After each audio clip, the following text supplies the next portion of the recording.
Hello student, मेरा नाम है जय। Welcome to agri. आज हम बात करें एग्रोनॉमी एक नए टॉपिक की।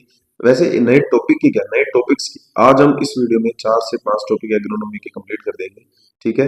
और फिर हमारे बस थोड़ी सी टॉपिक रह जाएंगी। वीड वगैरह मेन टॉपिक है, उसको भी कंप्लीट करके एलोपैथी और वीड को हमारा सिलेबस पूरा हो जाएगा एग्रोनॉमी का। ठीक है जी। तो crop growth, development and crop management की बात करें सबसे पहले, तो इसमें ग्रोथ क्या होता है, डेवलपमेंट क्या होता है, इन दोनों का क्या डिफरेंस है। इस पे क्वेश्चन भी आ जाता है कि क्रॉप ग्रोथ और डेवलपमेंट में क्या डिफरेंसेस है, आपको उसको लिखना पड़ता है। ठीक है। तो अभी बात करते हैं ग्रोथ क्या होती है। Growth is the irreversible increase in size, weight, volume और cell number of a plant. पौधों के आकार, भार या कोशिकाओं की संख्या में स्थायी वृद्धि। कुल मिला के ये पौधे की हाइट वगैरह जो बढ़ती है, उसको ये ग्रोथ कह रहा है। पौधे में कितना शुष्क भार बढ़ रहा है, शुष्क पदार्थ बढ़ रहा है, ड्राई मैटर बढ़ रहा है, उसको ये ग्रोथ कह रहे हैं हम। ठीक है। ग्रोथ उसको कहेंगे। तो फिर डेवलपमेंट किसको कहेंगे? डेवलपमेंट हम उसको कहेंगे जिसमें हमें, जैसे देखिए, हमें पता लगेगा कि जर्मिनेशन हो रहा है, जर्मिनेशन से पौधा बड़ा हो गया, बड़ा होकर उसमें फ्लोरिंग होगी। ठीक है। तो प्रैक्टिकली जो डेवलपमेंट हो रही है, फिर वो क्या होगा, उससे फ्रूट बनेगा, फ्रूट बनेगा, वो मैच्योर होगा। ठीक है। उसको हम बोलेंगे कि डेवलपमेंट हुई है, विकास हुआ है। ठीक है। ये कहेंगे कि क्वालिटेटिव विकास जो होता है, वो डेवलपमेंट जो होती है वो क्वालिटेटिव होती है, क्वालिटी पे डिपेंड करती है। और जो सेल की नंबर्स ऑफ सेल बढ़ना या हाइट बढ़ना पौधे की, ठीक है, उसकी वेजिटेटिव ग्रोथ होना तो ठीक है, बट जैसे सेल वगैरह बढ़ना, हाइट बढ़ना या ड्राई मैटर उसका बढ़ जाना, इस चीज को जो जिसे ग्रोथ कह रहे हैं, ये होगी क्वांटिटेटिव। ठीक है। क्वांटिटी होगी इसमें देखने को। अभी देखिए क्या कह रहे हैं। एग्जाम्पल, जैसे इंक्रीज इन हाइट, ग्रोथ में है ये। Increase in height, increase in dry matter, शुष्क पदार्थ और हाइट की बात कर रहा है। ये कैसी होती है? मात्रात्मक होती है, क्वांटिटेटिव होती है। डेवलपमेंट की बात करें तो development refer to progressive changes in form and function. ये पौधे के रूप व कार्य, में जो बदलाव आता है, परिवर्तन आता है, उसे हम डेवलपमेंट कहते हैं। जैसे जर्मिनेशन, फ्लोरिंग, मैच्योरिटी, किसकी, फल वगैरह की मैच्योरिटी, पौधे की मैच्योरिटी, इसको हम डेवलपमेंट कहेंगे। डेवलपमेंट हमेशा क्वालिटेटिव होती है, मतलब गुणात्मक होती है, गुणों पे। जैसे फंक्शन और कार्य क्या, गुणों पे डिपेंड करती है। ठीक है। गुण बढ़ते हैं उसमें। इसका हम कैसे कह सकते हैं कि इसका अनुमान हम लगा सकते हैं कि जो भी डेवलपमेंट होती है वो क्वालिटेटिव होती है, गुणात्मक होती है। फाइनल डिफरेंस क्या हुआ, तो डिफरेंस की पूछ लेते हैं। तो डिफरेंस ये देखने को मिलते हैं, मेजर डिफरेंस तो यही है कि जो ग्रोथ है वो क्वांटिटेटिव और डेवलपमेंट है जो क्वालिटेटिव, क्वालिटी दिखती है। ग्रोथ में हम कह सकते हैं इंक्रीज इन साइज, साइज में वृद्धि होती है। और डेवलपमेंट में हम कहते हैं कि चेंज इन फॉर्म, प्रकार ही बदल जाता है। ठीक है। जैसे बीज से पूरा का पूरा संपूर्ण पौधा एक प्रकार ही बदल गया। पौधे में हम कहते हैं कि फ्लोवर, फूल बन गया, फूल से फल बन गया, फल से मैच्योरिटी आ गई। ठीक है। फिर वापस बीज बन गया। तो ये प्रकार बनता जा रहा है। ठीक है। प्रकार बनता है, इसे ही हम क्या बोलते हैं? डेवलपमेंट बोलते हैं। प्रकार चेंज हो रहे हैं। मिजरेबल, ठीक है, मतलब इसके हम क्या कर सकते हैं? मीजर कर सकते हैं, इसका मूल्यांकन किया जा सकता है ग्रोथ का। लेकिन डेवलपमेंट का हमेशा मूल्यांकन नहीं किया जा सकता। हमेशा डेवलपमेंट का मूल्यांकन नहीं कर सकते, कुछ केस में कर सकते हैं, कुछ में नहीं कर सकते। ठीक है। इस तरीके से ज्यादा इंपॉर्टेंट, बस इसका क्वेश्चन आ जाता है तो आपको लिखना आना चाहिए, थोड़ा बहुत फिलर्स आप ऐड कर लेना। ठीक है। और इसको कंप्लीट कर देना। फैक्टर अफेक्टिंग ग्रोथ, जब आएगा पूरा क्वेश्चन तो ऐसे ही आएगा। आपको ग्रोथ और डेवलपमेंट एक्सप्लेन करनी होगी, और कौन कौन से फैक्टर्स है जिससे वो अफेक्ट होती है, वो आपको बताने होंगे। तो आप ये लिख सकते हो। यहाँ से ही क्वेश्चन का जो आंसर है वो थोड़ा बड़ा लिखा जाएगा। ठीक है। तो कौन कौन से फैक्टर्स हैं, कौन से कारक है जो प्रभावित करते हैं? जलवायु कारक है, जिसमें तापमान, प्रकाश, रेनफॉल, वर्षा, ह्यूमिडिटी, मतलब आर्द्रता और हवा। ठीक है। ये करते हैं। कंट्रोल जर्मिनेशन एंड मैच्योरिटी को कंट्रोल करता है तापमान। ये मतलब आपको ग्रोथ और डेवलपमेंट में क्या क्या चेंजेस आ रहे हैं वो दिखा रहे हैं। लाइट की वजह से फोटोसिंथेसिस और फ्लोरिंग पे भी क्या कहते हैं, प्रभाव पड़ते हैं। रेनफॉल से वाटर अवेलेबिलिटी पे, प्रकाश की जल की उपलब्धता पे प्रभाव पड़ता है। आर्द्रता और हवा से ट्रांसपायरेशन रेट पे, ठीक है, इवेपोट्रांसपायरेशन पे हम कह सकते हैं वाष्पीकरण वगैरह पर प्रभाव पड़ता है। सोइल के कारक क्या कहते हैं? मृदा के कारक, मृदा की उर्वरता का प्रभाव पड़ता है। अगर उर्वरता कम होगी तो मैच्योरिटी या ग्रोथ भी, डेवलपमेंट भी कम ही होगा। सोइल मॉइस्चर, नमी कम होगी तो पौधे को क्या होगा? जल नहीं मिलेगा, अवेलेबिलिटी ऑफ वाटर कम हो जाएगी तो प्रभाव पड़ेगा। सोइल पीएच का प्रभाव पड़ेगा। सोइल एसिडिक है या क्षारीय है, पौधे पे डिपेंड करता है किस तरह का पौधा है, कि वो किस तरह के पीएच पे ज्यादा अच्छी परफॉर्मेंस देता है। सोइल टेक्सचर एंड स्ट्रक्चर, ये भी सोइल का ही गुण है। Soil structure and soil texture की बात करें, बनावट वगैरह की या संरचना की बात करें, तो इसमें भी बहुत फर्क पड़ता है किस तरह का मतलब जल मांग अधिक वाली अगर स्ट्रक्चर है, जैसे जल मांग क्या जल धारण क्षमता अधिक वाली अगर स्ट्रक्चर है तो अच्छा रहता है, नमी मेंटेन रहती है। इस तरीके से आप कह सकते हैं कि ये भी कहीं ना कहीं सोइल की टेक्सचर और स्ट्रक्चर भी काफी प्रभाव डालते हैं। अच्छी स्ट्रक्चर होना, अच्छी टेक्सचर होना बहुत इंपॉर्टेंट होता है सोइल के लिए, एक फर्टाइल सोइल के लिए बहुत अच्छा रहता है। बायोटिक एंड मैनेजमेंट फैक्टर की बात करें, क्रॉप वैरायटी भी अपनी परफॉर्मेंस खुद तैयार करती है। जैसे क्रॉप की अगर अच्छी वैरायटी होगी तो अच्छी परफॉर्म करेगी, अच्छी ना कंडीशन ना हो तो भी वो परफॉर्मेंस अच्छी कर जाएगी। सीड क्वालिटी, बीज की गुणवत्ता भी मैटर करता है। फर्टिलाइजर एप्लीकेशन, किस तरह से आप उर्वरक का एप्लीकेशन कर रहे हो, मेथड भी डिपेंड करता है, और आपका फर्टिलाइजर भी उसका उसकी क्वालिटी भी मैटर करती है। इरिगेशन एंड वीड कंट्रोल भी मैटर करता है। अगर आपने प्रॉपर क्रांतिक अवस्थाओं पर इरिगेशन करते हो आप, और वीड का कंट्रोल करते हो ताकि कंपटीशन या प्रतिस्पर्धा ना हो पाए, ठीक है, तो आपकी जो क्रॉप की ग्रोथ है और डेवलपमेंट है वो अच्छी रहती है। पेस्ट एंड डिजीज इंसिडेंट्स, हाँ, अगर ये भी आप कम कर सको किसी तरीके से, जैसे आप चाहे कह सकते हो कि क्या बोलते हैं, इंटीग्रेटेड पेस्ट मैनेजमेंट वगैरह तकनीक वगैरह लगा के आप इनकी अगर संख्या कम कर सको, तो चाहे मैकेनिकल चाहे कल्चरल तरीकों से, तो उससे ये, क्योंकि ये भी क्या करते हैं, ये भी फसल को नुकसान पहुंचाते हैं, जिससे उनकी ग्रोथ एंड डेवलपमेंट को क्या हो सकता है, काफी प्रभाव पड़ता ही है, पड़ क्या सकता है, पड़ता ही है। ठीक है, तो ये था एक छोटा सा टॉपिक, ये हमने कर लिया। अब करते हैं प्लांट आइडियोटाइप। आइडियोटाइप क्या होता है, एक आइडिया होता है, जैसे आप क्रॉप की वैरायटी तैयार कर रहे हो, ठीक है, तो वहां ये केस बहुत काम आएगा। इसमें ऐसे समझो, आपके पास दो फसलें हैं, एक है राइस की, एक है बार्ले की, ठीक है। अब राइस जो है इसको जल ज्यादा चाहिए, और जो बार्ले है इसको जल कम चाहिए। जल कम चाहिए, राइस को जल ज्यादा चाहिए, वाटर ज्यादा वाटर। बार्ले सूखा सहनशील है, जैसे आपने बताया, ठीक है। अब आप इसके लिए अगर आइडियोटाइप प्लांट तैयार कर रहे हो, एक आदर्श पौधे की संरचना, मतलब आप ऐसे समझो कि आपने कॉपी में पहले प्लांट तैयार करना है, उसके बाद हम फील्ड में वैरायटी तैयार करेंगे। सबसे पहले कॉपी में कि हम अपने प्लांट को जो तैयार करेंगे उसमें कौन कौन से गुण रखना चाहते हैं। जैसे कि मैं बताता हूँ, धान में मैं अगर पौधा तैयार करूंगा धान का, तो मेरी आइडियोलॉजी क्या होगी, मैं पौधे को ज्यादा लंबा नहीं रखूंगा, बोनी वैरायटी नुमा ज्यादा लंबी नहीं रखूंगा, सपोज जैसे मैं रख रहा हूँ, ठीक है, ताकि उसमें झाड़ अच्छा आ सके और न्यूट्रिएंट है जो अच्छी सप्लाई हो सके। दूसरा, मैं उसको बनाऊंगा water log, water logging resistance तो वो है ही,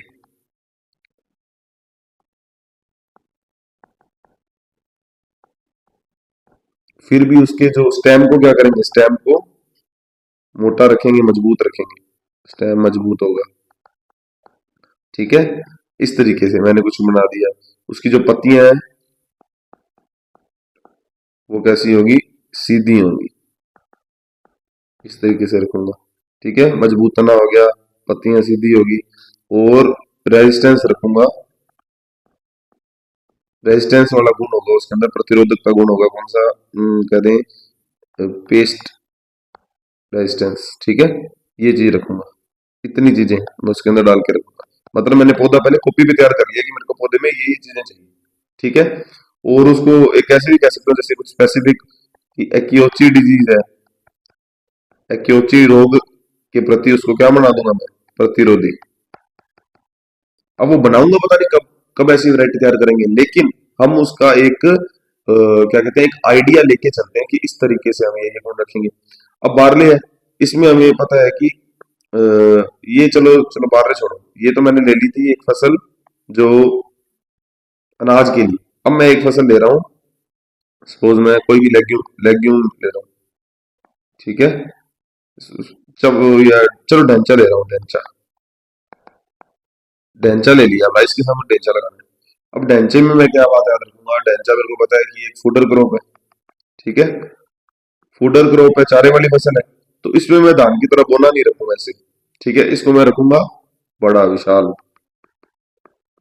बड़ा पौधा, लॉन्ग हाइट। दूसरा, इसके अंदर मुझे सीड से कोई मतलब नहीं है, वेजिटेटिव ग्रोथ ज्यादा, वेजिटेटिव ग्रोथ ज्यादा, short life span, short life span, इस तरीके से इसमें मैं इतनी चीजें ध्यान रखूंगा। अब मैंने दो अलग अलग कैसे कह दूं कि तरह के पौधे लिए, ठीक है, एक राइस के लिए मैंने आइडियो टाइप तैयार किया, एक मैंने फूडर क्रॉप डेंचा के लिए आइडियो टाइप तैयार किया। ठीक है, अब मैंने अपने जिस हिसाब से मेरे को जरूरत थी उस हिसाब से मैंने इनके उद्देश्य लिख दिए कि मुझे किस किस उद्देश्य के लिए कैसी कैसी फसल चाहिए, और मैंने अपना एक चेंजेस लाके मैंने उसको कॉपी पे एक पौधा तैयार कर दिया। ये मेरी एक आइडियोलॉजी थी कि मुझे इस तरीके का पौधा चाहिए। ठीक है, तो ये आइडियो टाइप होता क्या है, अब आपको अच्छे से समझ आएगा जब मैं इसकी डेफिनेशन पढ़ूंगा। Plant ideotype is a model plant. Model plant मतलब आपने कॉपी पे डिजाइन किया, उसे मॉडल प्लांट है। Design to achieve maximum yield under specific condition, कि आपके पास जिस तरह की कंडीशन है उसके अंदर आप ज्यादा से ज्यादा क्या ले सको, उपज ले सको, इसलिए आपने उसको डिजाइन किया। विशेष परिस्थितियों के लिए विकसित आदर्श पौधा प्रकार, इसे ही हम बोलते हैं प्लांट आइडियोटाइप। बहुत इंपॉर्टेंट क्वेश्चन है, बहुत बार पूछा जाता है। दिया किसने था, डोनाल्ड ने दिया था। एक क्वेश्चन तो यही ऑब्जेक्टिव टाइप आपके लिए तैयार है, डोनाल्ड ने दिया था प्लांट आइडियोटाइप। करेक्टरिस्टिक क्या है आइडियल प्लांट की, आइडियल प्लांट कैसा हो, शॉर्ट स्ट्रक्चर हो, बोना हो। डिपेंड करता है, अगर मैं जैसे फूडर क्रॉप के लिए यूज कर रहा हूँ तो मेरे को शॉर्ट करके मैं करूंगा क्या, मेरे को फूडर क्रॉप में क्या होगा, ज्यादा से ज्यादा वेजिटेटिव ग्रोथ चाहिए, तो मुझे जितनी मर्जी वेजिटेटिव ग्रोथ मिले। ठीक है, अभी ये जैसे अनाज वाली फसल के लिए क्या करा है, शॉर्ट स्ट्रक्चर बोना पौधा चाहिए, पत्तियां सीधी चाहिए ताकि उनमें क्या हो सके, प्रकाश संश्लेषण अच्छे से हो सके, फोटोसिंथेसिस अच्छे से हो सके। स्टेम तना मजबूत होना चाहिए ताकि झाड़ ज्यादा है तो पौधा कहीं लॉजिंग ना हो जाए, क्रॉप लॉजिंग की स्थिति ना आ जाए। क्रॉप लॉजिंग अलग चीज होती है, मैंने शायद पहले एक्सप्लेन की है। क्रॉप लॉजिंग का मतलब होता है फसल का गिरना, वाटर लॉगिंग का मतलब होता है, लॉगिंग अलग चीज है, वाटर लॉगिंग का मतलब होता है जल का जमाव। तो क्रॉप लॉजिंग अलग है, फसल का गिरना, तो इसलिए मजबूत तना होना चाहिए ताकि फसल गिरे ना। हाई हार्वेस्ट इंडेक्स, उच्च उपज सूचकांक होना चाहिए, हार्वेस्ट इंडेक्स अच्छा होना चाहिए कि आप हार्वेस्ट कर रहे हो तो आपको जो उसकी यील्ड है ज्यादा आनी चाहिए। Resistance to pest and disease, disease रोग प्रतिरोधक, रोग के लिए कह दो कि कीटों के लिए वो क्या होना चाहिए, प्रतिरोधी होना चाहिए उसके अंदर। Example semi dwarf wheat and rice, ये कुछ उसके उदाहरण है। तो ये होता है एक आइडियो टाइप की आप फील्ड में उसको लाने से पहले जिस कंडीशन में आपके पास जो स्पेसिफिक कंडीशंस है उनमें आप पौधा फील्ड डायरेक्ट फील्ड में लाने से पहले एक आइडियोलॉजी तैयार करें, अपने दिमाग में पौधे को तैयार करें कि मुझे इस तरीके के पौधा चाहिए। ओके, ये था आपका plant ideotype, idea plant का आइडिया, ये plant ideotype. Crop rotation and its principle, फसल चक्र और उसके सिद्धांत। फसल चक्र भी बहुत इंपॉर्टेंट चीज है, इसमें हम इतना धोखा करते हैं इंसेक्ट वगैरह के साथ। आगे बढ़ते हैं, बताता हूँ क्या होता है। एक ही खेत में निश्चित क्रम से अलग अलग फसलें उगाना, मतलब आपने पहले डिसाइड कर दिया कि हम अलग अलग फसलें एक ही फील्ड में हम किस तरीके से फसलें उगाएंगे, बदल बदल के फसलें। ठीक है, एक फसल लेने के बाद अगली फसल कौन सी बदल के, जैसे अब की बार मैंने पहले राइस ले लिया, खरीफ से स्टार्ट होता है साइकिल, राइस ले लिया, फिर मैंने वीट ले लिया। ठीक है, ठीक है, और अब मैंने क्या कर दिया, एक साल तो ये ले लिया, अगले साल मैंने शुगर केन ले लिया, फिर रटूनिंग कर ली, फिर मैंने चना लगा लिया, फिर मैंने सरसों लगा लिया, ये उससे अगले साल। ठीक है, इस तरीके से पहले साल, ये दूसरे साल, तीसरे साल, ये चौथे साल, इस तरीके से।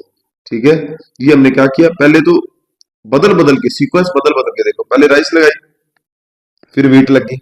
ओके, अब की बार दूसरे साल हमने क्या किया, खरीफ में शुगर केन लगा लिया, गन्ना लगा लिया, फिर टूनिंग कर ली, पूरे साल की क्रॉप आपको पता है। फिर उसके बाद चना लगा लिया खरीफ में, फिर उसके बाद हमने सरसों लगा ली। अभी यहाँ पे राइस लगा सकते थे, राइस लगाते तो फसल का चक्रण क्या होता, फिर फसल का चक्कर नहीं हुआ, राइस के बाद फिर अगले साल राइस लगा दी, फिर अगले साल राइस लगा दी, तो इससे दिक्कतें आ जाती है, पोषक तत्व वगैरह खत्म हो जाते हैं। हर बार राइस राइस सरसों, राइस सरसों, राइस सरसों ऐसे लगाते रहोगे तो क्या होगा, दिक्कतें होंगी। ठीक है, तो कभी राइस खरीफ में, फिर अगले साल कभी खरीफ में राइस की जगह चना। ठीक है, फिर कभी अगले साल खरीफ में चने की जगह राइस और चने की जगह कपास, इस तरीके से। ठीक है, कॉटन वगैरह लगा ली। और रबी की बात करें तो हर बार गेहूं गेहूं गेहूं गेहूं वीट वीट वीट लगाएंगे तो वो सेम तरह के पोषक तत्वों का ह्रास होता रहेगा, क्योंकि फसल सेम तरह के पोषक तत्व ही लेगी एक फसल। तो गेहूं जैसे अगर ज्यादा से ज्यादा नाइट्रोजन पे डिपेंड रहती है, वैसे तो नाइट्रोजन यूनिवर्सल डेफिशिएंट न्यूट्रिएंट है, सपोज कि वो नाइट्रोजन पे डिपेंड रहती है, तो वो हर साल क्या करेगी, नाइट्रोजन को खाएगी, उसकी खपत कर देगी, पूरी की पूरी भूमि में नाइट्रोजन खत्म कर देगी। इससे क्या होता है, जब हम अलग अलग फसल को चक्कर के हिसाब से फसल चक्कर के रूप में लगाते हैं, बदल बदल के लगाते हैं, जैसे एक बार रबी में गेहूं लगा लिया, दूसरी बार रबी में सरसों लगा लिया। ठीक है, इससे क्या होता है, इससे हमें ये फायदा मिलता है कि एक न्यूट्रिएंट की जो बहुत ज्यादा कमी हुई है वो अगली फसल बदल के लगाने से उस न्यूट्रिएंट की रिकवरी हो जाती है, किसी और न्यूट्रिएंट की कमी हो जाती है। इससे क्या होता है, एक साइकिल चलता है और न्यूट्रिएंट का रिस्टोर होता रहता है। ठीक है, फसल की फर्टिलिटी मेंटेन रहती है। और वो क्या क्या फायदे होते हैं इसकी बात करते हैं, लेकिन उम्मीद करता हूँ आपको समझ आया होगा रोटेशन होता क्या है। एक ही खेत में निश्चित क्रम में अलग अलग फसल उगाना। मेंटेन्स सोइल फर्टिलिटी, पहला तो पता लग गया क्यों, क्योंकि ये क्या करता है, एक ही चीज बार बार अगर फसल बार बार लगाएंगे तो न्यूट्रिएंट का ह्रास होगा। जब हम बदल बदल के लगाएंगे तो एक ही पोषक तत्व बार बार उसकी कमी नहीं होगी, अलग अलग फसल की अलग अलग डिमांड होती है। तो पहले वाला जो पोषक तत्व ज्यादा यूज हुआ है उसकी क्या हो जाएगी, अगले साल तक रिकवरी हो जाएगी। Controls weed paste and disease, बिल्कुल ये वीड और पेस्ट डिजीज, क्योंकि वीड भी अपनी मुख्य फसल के साथ उगते हैं। ठीक है, जैसे गेहूं में गेहूंसा उगता है, लेकिन हमने अगली बार गेहूं की जगह सरसों उगा दिया, तो गेहूंसा के साथ हमने क्या कर दी, चोट कर दी। अब गेहूंसा कहेगा यहाँ पे तो है ही नहीं मेरा गेहूं। ठीक है, भांजा तो मेरा है ही नहीं, इसको गुल्ली डंडा बोलते हैं ना गेहूं का, गेहूं इसको कोई मामा बोलते हैं। ठीक है, गेहूंसा को। और गुल्ली डंडा बोलते हैं एक तो गेहूंसा को, गेहूंसा गुल्ली डंडा ऐसा शायद, गेहूं को मामा, आई डोंट नो, थोड़ा सा कंफ्यूज है इसमें। Control weed and paste and disease. ठीक है, वीड पेस्ट एंड डिजीज का वो क्या करता है, कंट्रोल इसी तरीके से होता है। अब जैसे वीड के साथ तो आपने चोट कर दी साइकिल लगा के, क्रॉप रोटेशन करके। अब इंसेक्ट के साथ कैसे करते हो, इंसेक्ट भी स्पेसिफिक, जैसे आपको पता है कि कपास के लिए आता है बोलवर्म। ठीक है, पिंक बोलवर्म के बारे में आपने सुना है, ये कपास के लिए आता है। ठीक है, लेकिन इसको अगली बार क्या मिलेगा कपास की जगह, इसको मिल जाएगा फसल चक्कर में राइस। ठीक है, तो इसके साथ आपने क्या कर दी, फिर से चोट कर दी। अगर ये क्रॉप रोटेशन अच्छे से होता रहता ना तो इतनी दुर्गति नहीं होनी थी कपास की, ये जैसे अब हो रही है, पिंक बोलवर्म अटैक पे अटैक कर रहा है, बीटी पे भी अटैक कर रहा है। तो ठीक है, improve soil structure, soil structure भी इम्प्रूव होती है जब उसमें न्यूट्रिएंट वगैरह रिस्टोर होते रहेंगे। ठीक है, तो सोइल स्ट्रक्चर भी इम्प्रूव होगी। Efficient use of nutrient and water, आप पोषक तत्वों का और जल का भी एक प्रॉपर एफिशिएंट यूज होने लग जाएगा। क्योंकि आप देखोगे कि वीड की पॉपुलेशन भी कम हो रही है। ठीक है, तो कंपटीशन वगैरह होगा नहीं, अननेसेसरी ज्यादा कह सकते हैं कि वीड की पॉपुलेशन नहीं होगी तो न्यूट्रिएंट का ह्रास भी कम होगा इस तरीके से। तो ओवरऑल एक साइकिल में फायदा ही फायदा देखने को मिलता है क्रॉप रोटेशन का। ठीक है, प्रिंसिपल्स ऑफ क्रॉप रोटेशन, फसल चक्र के सिद्धांत। इंक्लूड लेग्यूम, दलहनी फसलों को भी इसके अंदर क्या करें, इंक्लूड करते हैं। Alternate deep and shallow rooted crops, मतलब अलग अलग समय पर हम अलग अलग तरह की फसल लेते हैं, जिसमें हम उनकी जड़ों को भी देखते हैं कि कौन सी गहराई तक जाती है, कौन सी कम। जैसे मैं बात करूं गेहूं की, अब मुझे पता है कि वो लेग्यूम क्रॉप नहीं है, तो वो क्या है, कम गहराई तक जाएंगी, सतह के पास रह जाएंगी। और जबकि लेग्यूम क्रॉप है जो आपकी, वो गहराई तक जाती है।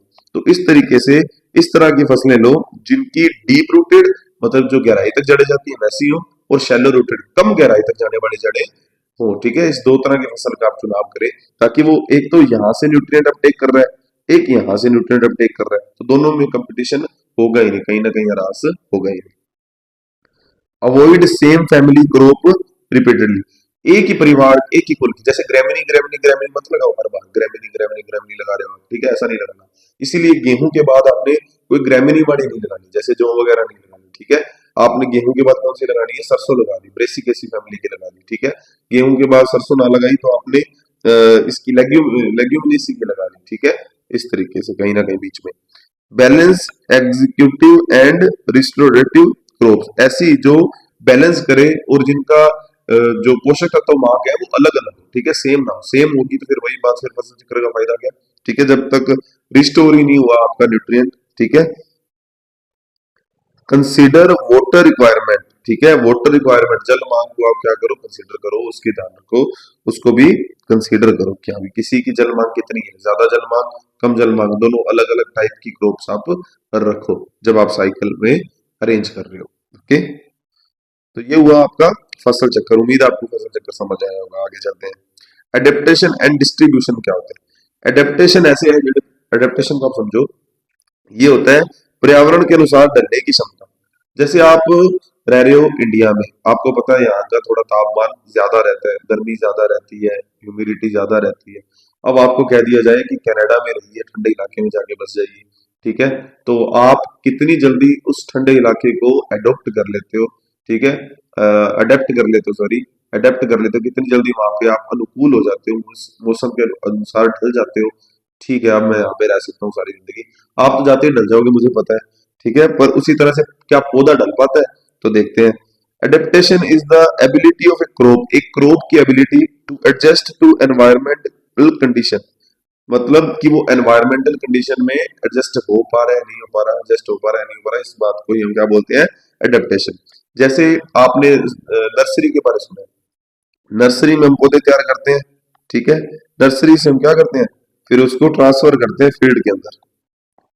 तो नर्सरी से जो पौधे तैयार किए हैं, वो जो फील्ड में ट्रांसफर करते हैं, तो वो अगर ट्रांसफर हो जाते हैं और सक्सेसफुली वहां पे ग्रो कर जाते हैं, इसका मतलब उसने क्या कर लिया? एडेप्टेशन कर लिया, उसने वहां पे अनुकूल हो गया, वो वहां के पर्यावरण की स्थिति के अनुसार वो क्या हो गया? अनुकूल हो गया। तो इसे बोलते हैं adaptation. Climatic adaptation, soil adaptation. Environmental जो क्लाइमेटिक उसकी जो वायु वगैरह के साथ भी एडेप्टेशन हो जाना, और सोइल भूमि में जो जड़ें लगी है उसका भी एडेप्टेशन हो जाना, ठीक है। ये दो तरह का है, क्लाइमेटिक और सोइल एडेप्टेशन। अब करते हैं डिस्ट्रीब्यूशन क्या होता है। जैसे आपको पता होगा कि हम हमारे जो साउथ वाला एरिया है, ठीक है, और एक नॉर्थ वाला एरिया जो ऊपर की तरफ जम्मू कश्मीर ठंडे इलाकों की बात करें, उसमें जो पौधे उगाए जा रहे हैं, जैसे हम कह रहे हैं एप्पल, सेब की बात करते हैं, वहां सेब उगता है, ठीक है, सेब की प्रोडक्शन अच्छी रहती है, सेब के लिए वो अच्छा एनवायरनमेंट है ग्लोबली। वहीं ठंडे इलाकों में ही सेब को उगाया जा सकता है। तो क्या हम सेब को राजस्थान में उगा सकते हैं? नहीं उगा सकते, ठीक है।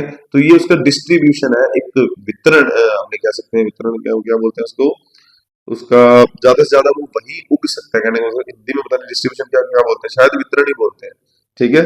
Crop distribution depend on climate, climate पे डिपेंड करता है। अगर कोई फसल ठंडे इलाके की है तो ठंडे इलाके में ही ग्रो करेगी वो, ऐसे कह सकते हैं कि वो वार्म एरियाज में ग्रो नहीं कर पाएगी, जैसे कि एप्पल आपका सबसे अच्छा एग्जांपल है। क्लाइमेट, सोइल टाइप भी डिपेंड करता है, ठीक है। जैसे राइस है, राइस अगर जल से भरे हुए वाटर लॉगिंग स्थिति में रह सकता है, तो क्या टोबैको रह सकता है?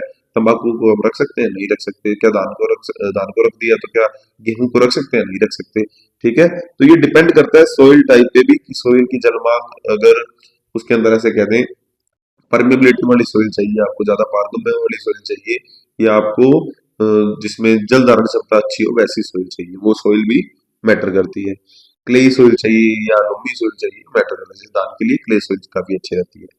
रेनफॉल, अधिक रेनफॉल वाले एरिया में आप राइस तो लगा सकते हो, क्या अधिक रेनफॉल वाले एरिया में आप टोबैको लगा सकते हो? नहीं लगा सकते, इस तरीके से, ठीक है। लगा सकते हैं बट काफी कमी हो जाएगी फिर प्रोडक्शन की, फायदा नहीं है, बिल्डिंग वगैरह देखने को मिलती है, ठीक है। टेम्परेचर भी मैटर करता है, कुछ फसलें होती हैं जो, अभी एप्पल वाला एग्जांपल ही ले लो टेम्परेचर में, कि हाँ हम साउथ वाले एरिया में नहीं लगा सकते एप्पल को, जहाँ हम नॉर्थ साइड जहाँ ठंडे इलाके हैं वहाँ एप्पल की प्रोडक्शन अच्छी रहती है, ठीक है। Examples, rice high rainfall area में लगता है क्योंकि वाटर लॉगिंग स्थिति में ये अच्छी प्रोडक्शन देगा। वीट कूल ठंडे एरिया में लगता है, वीट तो आपको पता ही है रबी सीजन की है। मिलेट ड्राई रीजन में, ठीक है, ड्राई रीजन, जैसे मिलेट के लिए आपके कौन सा अच्छा है? राजस्थान अच्छा है मिलेट के लिए। क्रोप मैनेजमेंट की बात करते हैं, क्रोप मैनेजमेंट इन प्रॉब्लमेटिक एरिया। पहले तो प्रॉब्लमेटिक एरियाज कौन कौन से हैं? वो जो आपके अम्लीय मृदा, क्षारीय मृदा, लवणीय मृदा, ये प्रॉब्लमेटिक एरिया ही तो है। सूखा, सूखा क्षेत्र, सलाइन एंड सोडिक, लवणीय क्षेत्र, क्षारीय क्षेत्र, वाटर लॉग्ड एरिया, जल भराव की स्थिति, एसिड सोइल, अम्लीय मिट्टी, ठीक है। ये सारी स्थिति क्या होती है? प्रॉब्लमेटिक होती है। अब इसमें क्या करते हैं, मैनेजमेंट कैसे करते हैं? यूज टोलरेट वैरायटी, सहनशील किस्मों का उपयोग किया जाए, बहुत अच्छी बात है, ये तो सबसे अच्छी बात है कि अब सहनशील किस्मों का उपयोग कर लिया तो वो प्रोडक्शन में कमी नहीं आएगी। प्रॉपर इरिगेशन एंड ड्रेनेज, ये मेंटेन करो, ये तो वैसे भी करना है, और इससे क्या होता है, प्रॉब्लम जो है काफी हद तक सॉल्व हो जाती है प्रॉब्लमेटिक एरियाज की। जैसे ड्रोट एरिया में आप प्रॉपर इरिगेशन करो, या आप ऐसे समझ लो कि सलाइन एरियाज है जहाँ पे सलाइन वाटर है, तो वहां पे आप ड्रेनेज वगैरह वाटर लॉगिंग की स्थिति ना बनने दो, अच्छा ड्रेनेज सिस्टम रखो।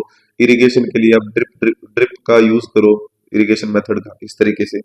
जिप्सम, क्षारीय जो मिट्टी होती है आपकी, उसके अंदर आप क्या डालो, तो एक होती है सेलाइन सोइल और एक होती है एल्केलाइन सोइल, ठीक है।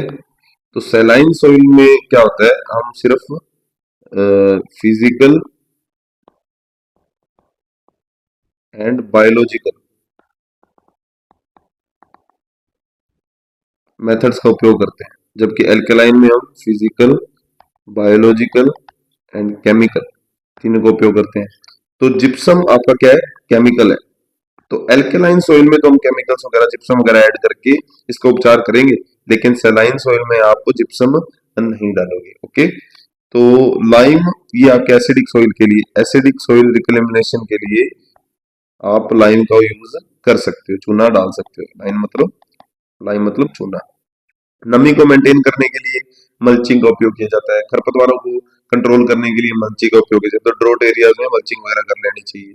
Adjust sowing time, sowing time को आप एडजस्ट कीजिए। सोइंग टाइम तो एडजस्ट कीजिए, मैं तो कहता हूँ आप सोइंग के लिए जो सीड परसेंटेज है उसको भी मेंटेन रखें। जैसे आपको पता होगा ज्यादा सूखा एरिया हो, सैलाइन और सोडिक एरियाज हो, ठीक है, तो यहाँ पे क्या करते हैं, बीज को 15 से 25% तक बढ़ा के देते हैं। ठीक है, जैसे मान लो आप 100 केजी पर हेक्टेयर अगर वीट के सीड डाल रहे हो, ठीक है, तो आप वहां पे क्या करोगे, आप 125 केजी पर हेक्टेयर या 115 से 125 केजी पर हेक्टेयर तक क्या करोगे, सीड की मतलब मात्रा बढ़ा दोगे। 15 से 20 किलो आपने सीड की मात्रा बढ़ा दी, ये भी जरूरी है। ओके, ये भी कर सकते हो। तो ये मैनेजमेंट प्रैक्टिसेज है, क्रॉप रोटेशन वगैरह भी मैनेजमेंट प्रैक्टिसेज में आ जाता है। ओके, वो भी आप लिख सकते हो। अब करते हैं हार्वेस्टिंग और थ्रेशिंग की बात। हार्वेस्टिंग क्या होता है जी, कटाई होता है, फसल की कटाई करना। Harvesting is cutting and gathering of matured crops, परिपक्व फसल को काटना ही क्या होता है, हार्वेस्टिंग होता है। दो तरीके से की जाती है, मैनुअल और मैकेनिकल। मैनुअल मतलब हाथ से करो, किसान अपने हाथ से कटाई करे, जो कि करते ही हैं। और मैकेनिकल हार्वेस्टिंग आजकल इससे भी ज्यादातर बढ़ता ही जा रहा है, मैकेनिकल हार्वेस्टिंग भी, जिसके अंदर हम हार्वेस्टर वगैरह का यूज कर लेते हैं। ठीक है, हार्वेस्टिंग तो फसल की कटाई होगा, लेकिन फसल की कटाई के बाद, पौधे की कटाई के बाद उसके अंदर से बीज निकालने होते हैं। वो जो बीज निकालते हैं उसको हम थ्रेशिंग बोलते हैं। थ्रेशिंग क्या होता है जी, गुड़ाई बोल देते हैं, ये गहाई बोला है, यहाँ पे गुड़ाई बोलते हैं शायद, कटाई गुड़ाई, बाकी आप चेक कर लेना, हिंदी में थोड़ी कमजोर है। Threshing is separation of grains from year heads या पोड्स, दानों को बालियों या फलियों से अलग करना। इसके कई मेथड है, जैसे कि बीटिंग, उसको पीट पीट के ऐसे झाड़ को पत्थरों पे पीट पीट के भी दानों को अलग करते हैं। और एनिमल ट्रैम्पलिंग, उसके ऊपर से एनिमल ड्रोन, जैसे ऐसे खंबा लगा के उसके ऊपर एनिमल को बांध दिया रस्सी से, डंडे से, और यहाँ पे एनिमल ड्रोन चलेगा।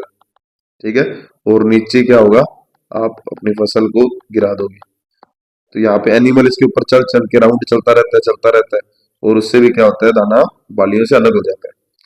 थ्रेशर एंड कंबाइन हार्वेस्टर, ये तो आपको पता ही है, मशीन लगी हुई है, मशीन के अंदर इधर से आपने वो काट भी देता है, आजकल तो काट भी देता है, हार्वेस्ट भी कर लेता है, फिर उसके बाद वो थ्रेशर में आ भी जाता है और वो दाना अलग करके, दाना अलग करता रहता है, भूसा अलग करता रहता है। ठीक है, इस तरीके से। कंबाइन तो आपको पता है, कंबाइन का मतलब ये है कि आपने हार्वेस्टर और थ्रेशर दोनों को कंबाइन कर दिया। और ओनली थ्रेशर तो भी आपने देखा ही होगा, कहीं ना कहीं मशीनें होती हैं ओनली थ्रेशर की। इंपॉर्टेंस क्या है, प्रॉपर हार्वेस्टिंग क्यों जरूरी है, जरूरी इसलिए ये रिड्यूस ग्रेन लॉसेज, ये जो ग्रेन का जो लॉस हो रहा है, जैसे आप एनिमल ड्रोन से करोगे, अगर एनिमल ट्रैम्पलिंग से करोगे, तो इसमें थोड़ा ग्रेन का लॉस होने के चांस अच्छे खासे रहते हैं। ठीक है, तो आप इससे क्या करो, ये भी लॉस हो सकता है अगर आप इनका मेथड का यूज करो। तो प्रॉपर हार्वेस्टिंग करना बहुत जरूरी है, जिससे क्या होगा, रिड्यूस होगा ग्रेन लॉस, इंप्रूव होगा ग्रेन क्वालिटी, और बेटर स्टोरेज लाइफ, ग्रेन की क्वालिटी भी इंप्रूव होगी और स्टोरेज लाइफ भी अच्छी रहेगी, नमी वगैरह प्रॉपर मेंटेन हो जाएगी। ठीक है, तो ये आपके काफी टॉपिक हो चुके हैं, आज 3 से 4 टॉपिक तो आराम से कर ही लिए हमने। नेक्स्ट टॉपिक के लिए आप हमें सब्सक्राइब कर लीजिए, हम लोग क्वालिटी में रिव्यू रखते हैं। नेक्स्ट वीडियो में मिलते हैं, thanks for watching, bye bye guys.